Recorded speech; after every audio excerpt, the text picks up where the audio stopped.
So we've got this Toro Timecutter SS5000. Customer brought it in, says that it's bogging down, isn't quite running right, doesn't seem like it's full power, and then dies out when you engage the PTO. So first thing I did was try to start it up. It kind of puttered a little bit and then died out. I looked down here and the choke was actually, so that's the mechanism that once it comes up, it chokes the unit. The choke's not returning with this spring like it should be. So it's staying on choke. We see that quite a bit on these carbs. Not really a huge deal whatsoever. You can take the nuts off here, take it apart, and then take the actual shaft out of the unit. Clean it all up, lube it up real well. Sometimes if you use a little bit of sandpaper, I know this is plastic, but kind of shave it down a little because that plastic's warped over time. Otherwise, you can just go ahead and replace the choke rod going through completely, and that solves your problem without having to mess with it. But if you're in the field, it's not going to matter. You can shave this one down and get it freed up. No big deal there whatsoever, but after I started it and took the choke off manually, I was doing some further testing, found some other issues it seems. Just sounds like there's no power on the unit whatsoever when it's running.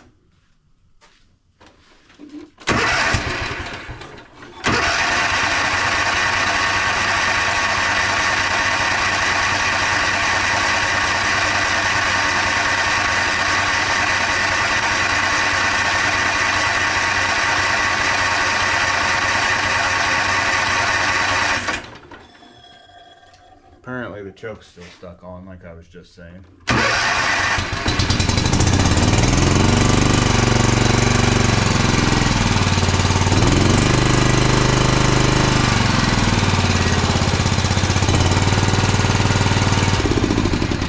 This definitely doesn't sound full power. Now, if you're not getting full power out of your engine, the first thing I like to check, obviously the choke was sticking here, so that's another issue. See, even when I went to try to start it, I pushed the choke out just thinking it was going to come back, as everyone does.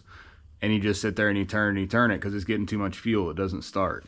Well, if it's bogging down and stuff, you can start with the fuel line coming in. Now the fuel line on this, if you just follow it from the carburetor, it comes over to a fuel pump here and then goes up underneath and sucks from the top of the tank here.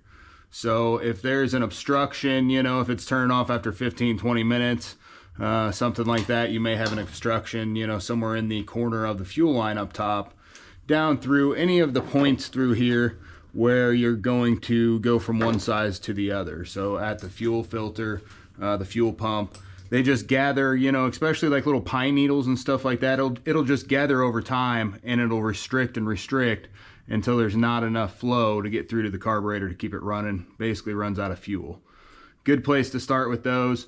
This, everything's flowing good.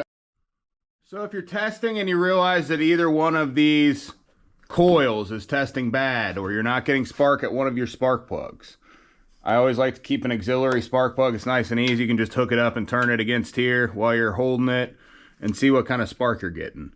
If it's not sparking, take off the top, remove the kill wire from the coil. It's just a small little wire going to the ignition coil where this comes up across, and try turning it over and doing the same thing again. If you get spark at that point, you're going to know that either that diode connecting the two is bad, or something from the harness of the mower is actually killing it out. Something's throwing a kill signal to your coil at that point. So a lot of times it is that diode, you know, in the wire. There's a wire that connects the two. It prevents them from cross-talking. Sometimes that diode goes bad and one coil or the other will be affected. You're getting good spark and everything. Both your cylinders seem to be working. You'll want to go to a fuel-related issue at that point. You know, are you able to add a little bit of choke and smooth the unit out when it's running? Is it running rough? Is that what you're getting loss of power out of? Now, if both of your cylinders are working and you're getting loss of power, it's most definitely a carburetor or a fuel quality issue. As long as you've verified that there's not a fuel restriction, that's what you got left. You know, sometimes you'll have water or inferior quality fuel in the bottom of your tank that your unit will pick up every now and again. We see that quite a bit. check the carburetor. Make sure that anywhere that the carburetor mounts to, the gasket's replaced if you've got the carburetor all the way off. This carburetor here, pretty simple style to clean. If you need to clean it, you just take the bolt, the couple nuts, everything kind of pulls out this way, and you're able to get to it pretty easily and get it nice and cleaned up. So if you're having a running issue, again, if it cleans up with a little bit of choke, solid sign that either, you know, there's inferior quality fuel or there's dirt or debris in the carb itself.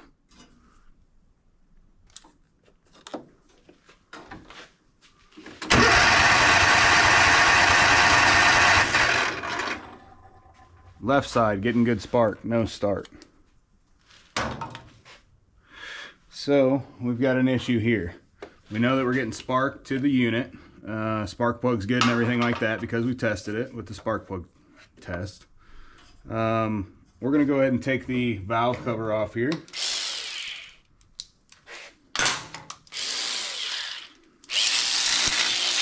See what we got going on.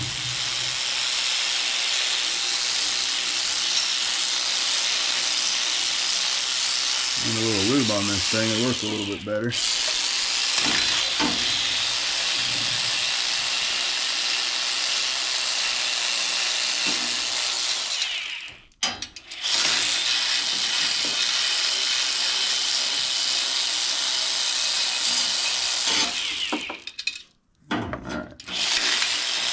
We've got 5 10mm screws here to take out, and that's gonna give us a view of our valves down below. Now this thing could also have a cylinder or something that's not connected. If the connecting rod's broken, it's much more rare, but you can test that by taking the plug out, holding something down in, and as you're turning over the engine manually, you can see if whatever you're putting down in there is moving in and out with the piston. So that's just a good rudimentary test. Lots of oil. And we open it up here. First thing that happens is the push rod falls out. So that's always a good sign. If we can't get a little better of a view.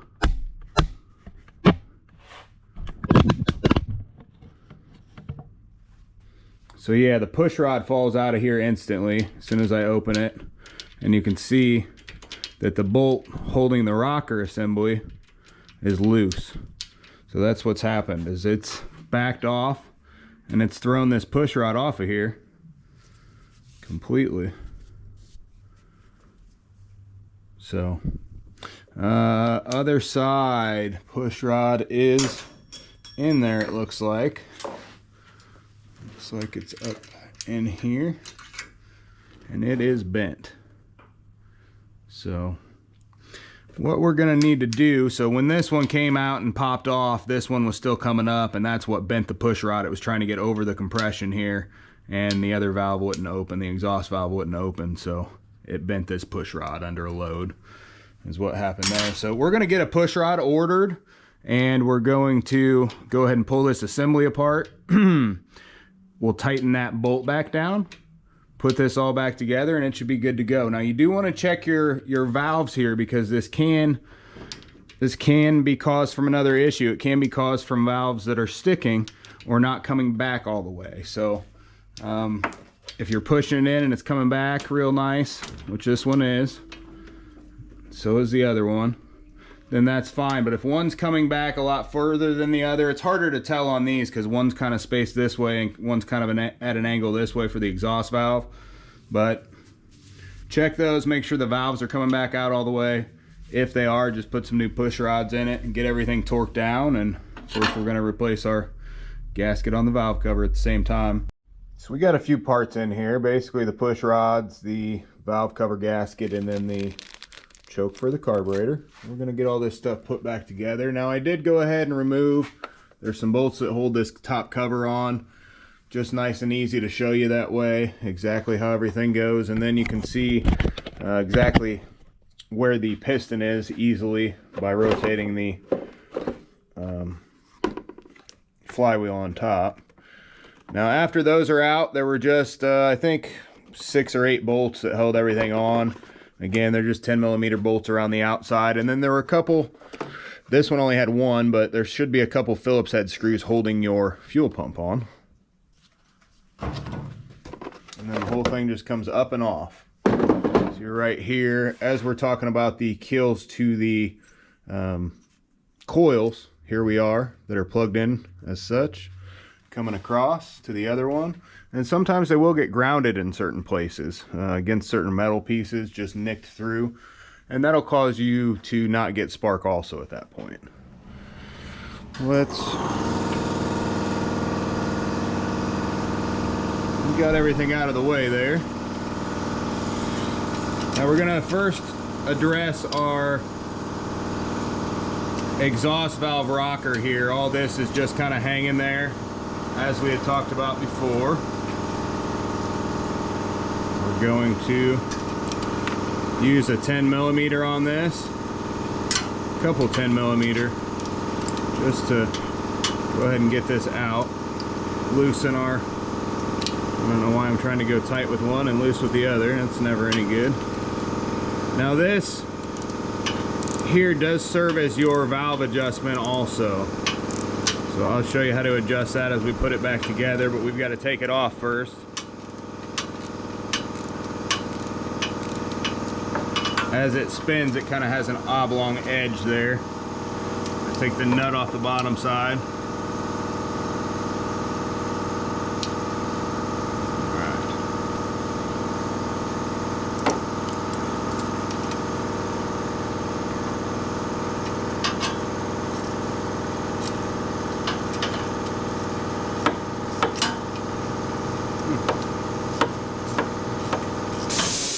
Trying to get it to move. I'm pushing through the bottom side while I'm moving it here real quick. Just trying to get it to pop up and out of there. Not wanting to happen real well.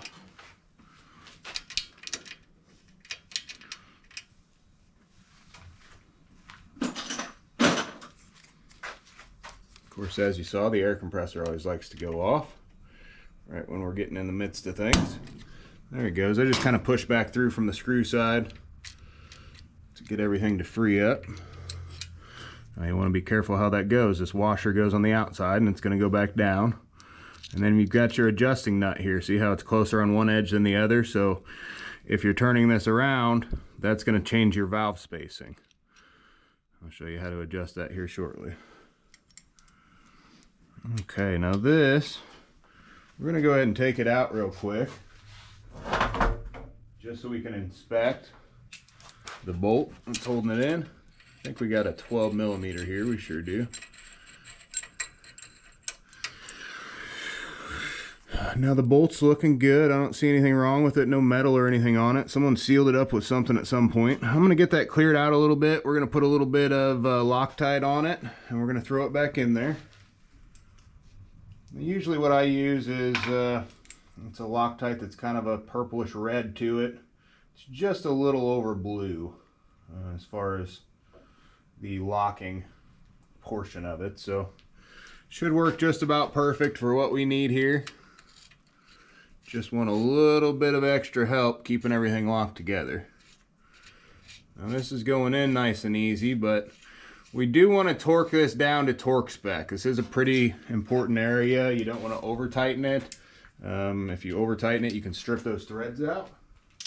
And if you do that without getting someone to fix it, you're basically have a useless mower. So what we're going to do is we're going to go to 10 foot-pounds on this thing.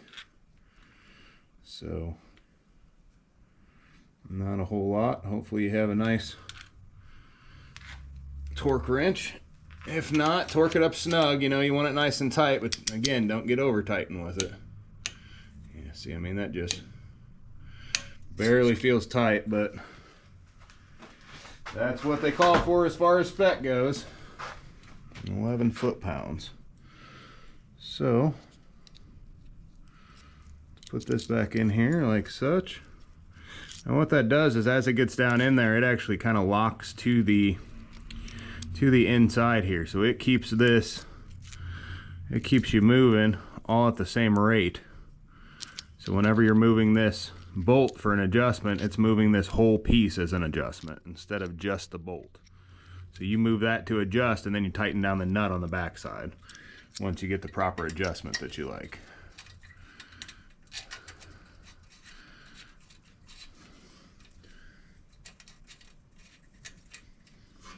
There we go.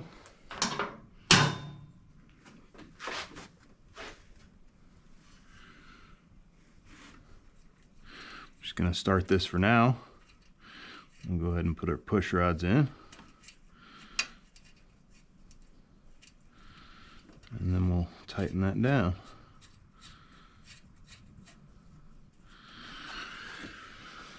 Now these push rods, I'd say we see them bend probably a little more often than some of the other brands. And I'm not really sure exactly why that is. Just the design or what, but they are kind of just little tiny push rods we got.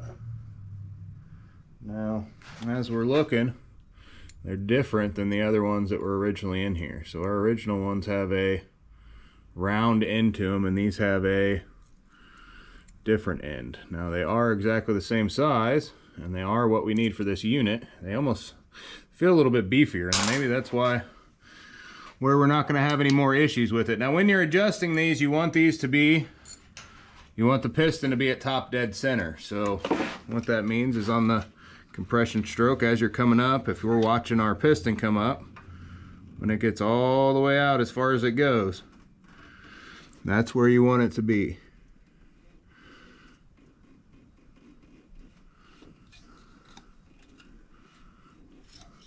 So we're at top dead center right there. That means the piston's as far up as it can go, and that's where they want you to adjust these.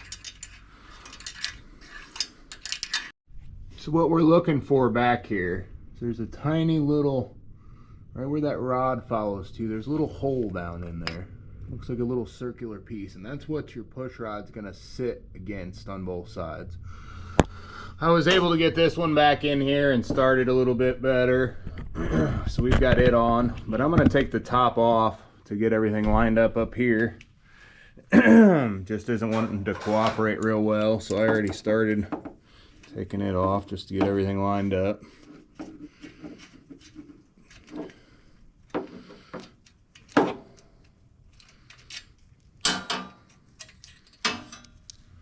Okay. Now we're just going to look down in that hole, and we're going to find our little round spot where it should be, where it pushes our pusher, and we're going to hold that there while we reinstall everything else. I don't remember ever having to take any of this apart to do this, but I don't know. I forget how things come apart and go back together sometimes, like everybody else. This will make it easier for you guys anyway. Once you get everything lined up and everything, there's nothing to do except for, you know, check your spacing real quick and then put everything back together. So should work pretty well. You've got to get that bolt lined up and your adjustment as you're going down. All right. So as I'm looking, everything's on here. Let's get our feeler gauges. Looks like we're going to be anywhere from 4 to 6 thousandths on intake and exhaust. Now this is the intake up top. What we're going to do, we're going to go clockwise to get a little tighter and counterclockwise to get a little looser. You just barely want to be able to thread this in here. That's about perfect. So what I'm going to do is I'm going to hold right there, and then I'm going to tighten the nut on the back side. Well, I've got that held.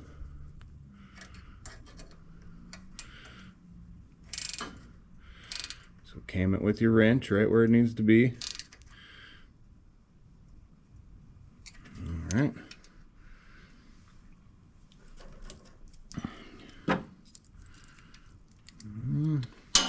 Got me a little, well, seems a little bit tight there. I'm gonna loosen that just a hair.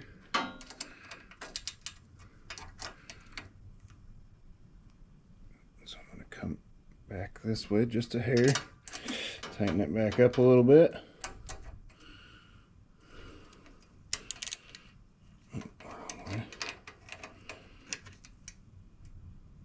Okay.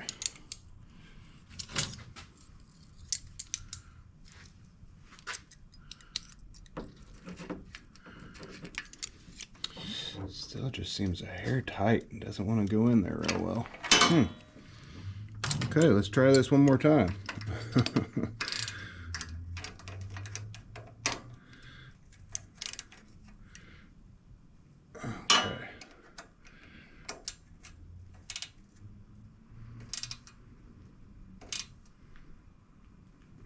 All right. There we go. So you want that tight in there. You don't want it to just be able to slide in real tight, but you do want it to be able to slide in. So right in there. I'm gonna give it one final little tighten down. Make sure you don't move it anymore. Yeah, it's plenty tight, not going anywhere. So we're good there. We've already tightened down the rocker where it needed to be. Still just seems really loose at this moment at the bottom side, but let's see if that valve tightens it up. It does. Comes all the way down like it should be. We're going to go ahead and go to the 6 thousandths on the bottom.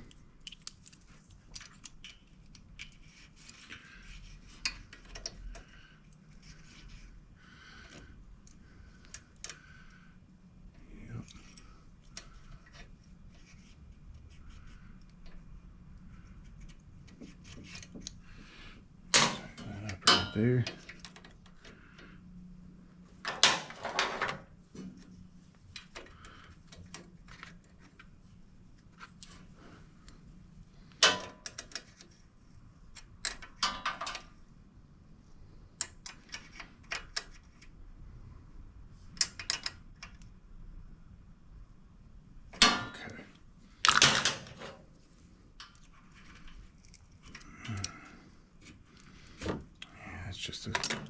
Just a hair too tight again. Guess I'm not doing real good on valve spacings today. No biggie. If you don't get it right, do it right over again. Needs to be pretty stinking close, so where are we at right there with our, it's looking pretty good.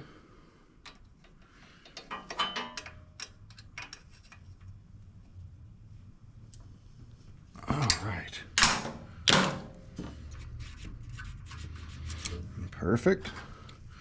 I'm gonna see if I can't tighten that up just another hair. Can't, so we're good. Now we're gonna put our valve cover gasket on there. These do come in a paper and then more of like a head gasket material. We like these a little bit better. They just seem to seal a little bit better to any imperfection. So we have scraped all that off on both sides. I'm gonna put these few 10mm screws back in there, bolts, 5 of them. I'm not going to worry about the cover right now of the mower. It's fine kind of sitting open like that. We're going to get this choke done real quick, put our spark plug back in, and see how this thing runs.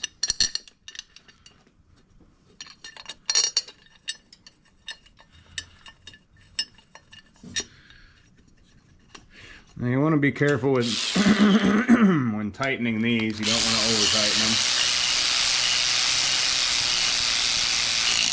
but you want them to be tight enough to where the oil's not going to leak, of course. So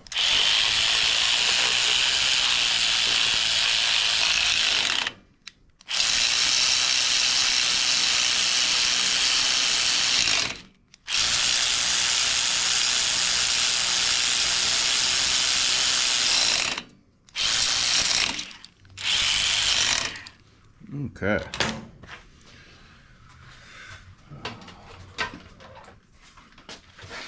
Get me a new plug to throw in there. I think that other plug might have been new also, but not really too terribly concerned. These are going to take a BPR 4ES.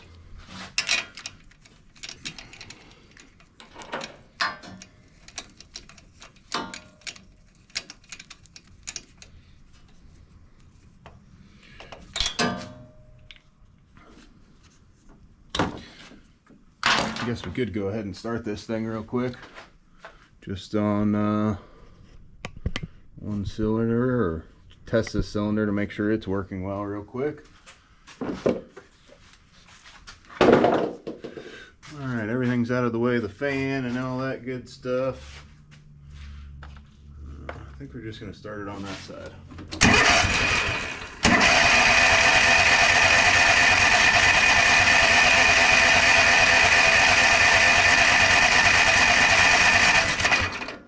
Still not getting nothing, huh?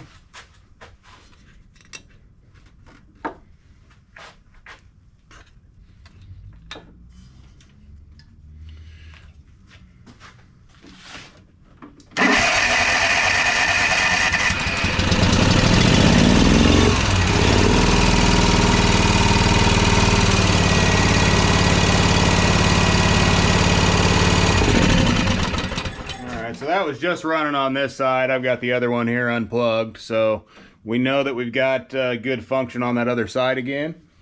Last thing we need to do is get this choke lever all fixed up real quick. Now this lever is pretty easy to do. I might get an angle here from the other side because that's kind of where the choke and everything is. Work a little bit better. Yeah, so the choke lever here is what we need to fix. Now that we've got the rest of the mower operating properly, and make sure that ground wire goes back on. If you don't get in on there, your coil's not going to work. Next, you can take the plug just out of the bottom and pull straight down.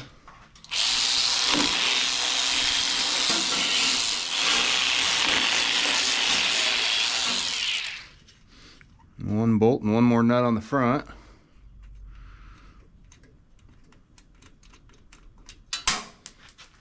Well, there it goes.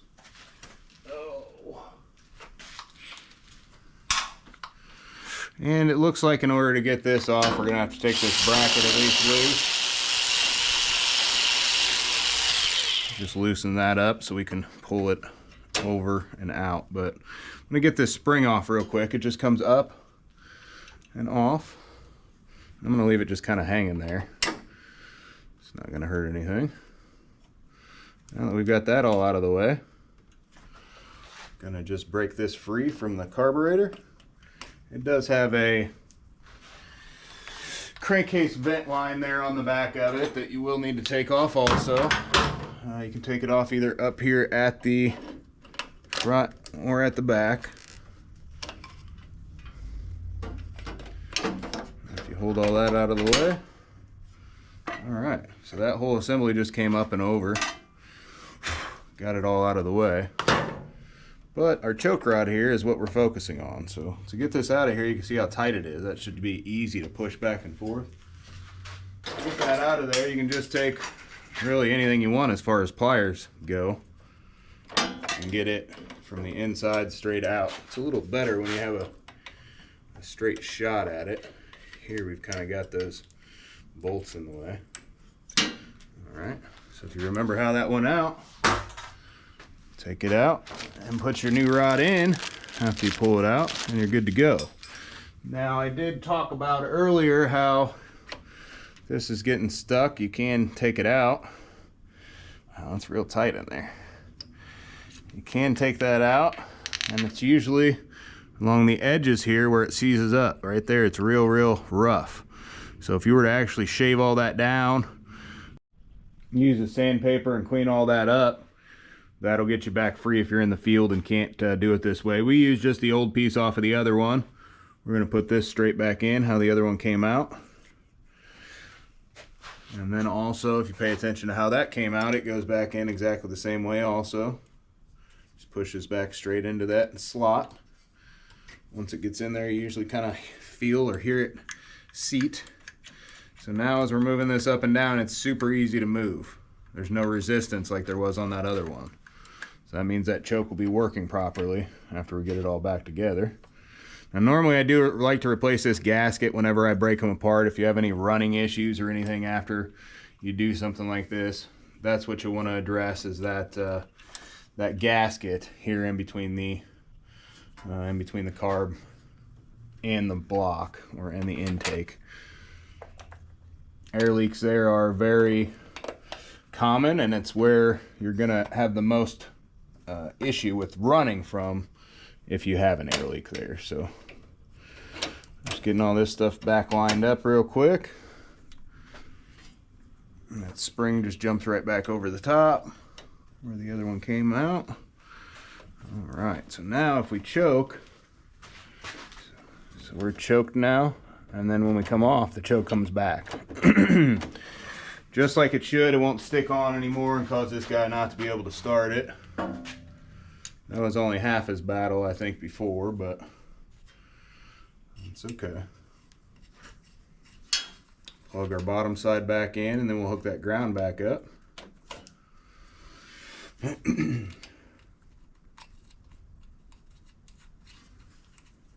you also want to be sure not to over tighten here. Can't do that if your ratchet's on reverse. Probably ain't gonna over tighten much for you, but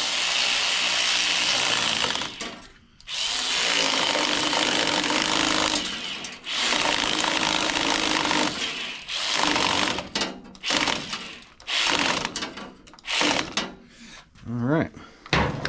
Everything is back together good. Got our rubber boot there. All we need to do is put the top back on and the air filter back on to be finished with this. Plug our spark plug back in. And now we got the top back on. Let's see how it runs.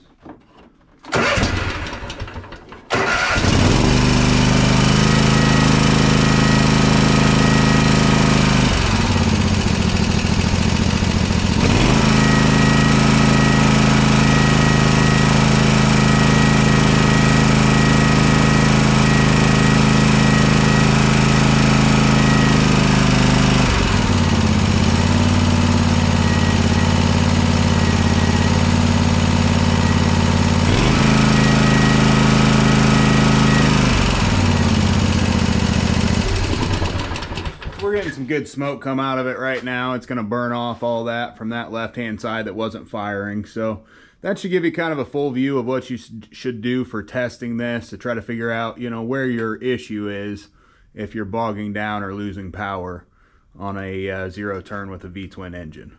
Thanks for watching. Like and subscribe.